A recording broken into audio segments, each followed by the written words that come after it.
اليوم 11.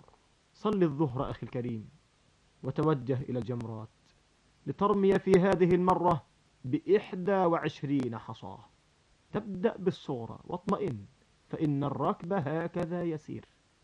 تبدأ بالصغرى فترميها ب7 بآداب الرمي التي ذكرناها، ونذكر بأهمها. لا تزاحم، لا تؤذي إخوانك، اتجه إلى الجمرة فارميها بالآداب المذكورة، وبعد ذلك اجعل صدرك إلى الكعبة وادعو الله عز وجل كثيرا، ثم ارمي الوسطى ب7 كالصغرى، وادعو الله بعدها وأنت في طريقك للجمرة الكبرى. ارمي الكبرى ب7 وارجع إلى حيث تقيم، ولا دعاء بعد الكبرى.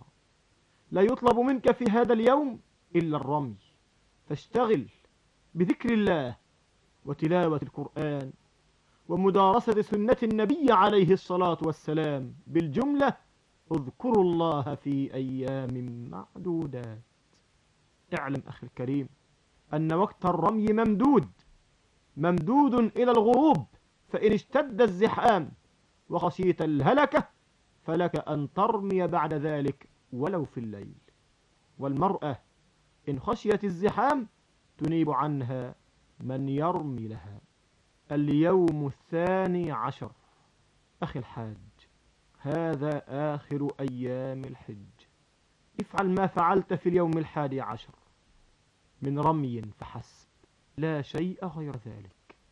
ثم ارحل إلى مكة واترك منى، وعد إلى مكانك وإلى موضعك. غادر منى قبل الغروب، وإن بت ليلتك الثالثة فلك ذلك، فقد قال الله سبحانه: فمن تعجل في يومين فلا إثم عليه، ومن تأخر فلا إثم عليه لمن اتقى. أخي الكريم، أنصحك أن تبقى إلى العصر ثم ترمي وتنصرف، ولا تتدافع وقت الظهر، فإن الهلكة تحدث من الاندفاع في هذا الوقت بالذات. أخي الحاج، هنيئا لك، انتهيت من المناسك وأصبحت صحيفتك بيضاء بفضل الله تعالى، فحافظ على هذا الفضل.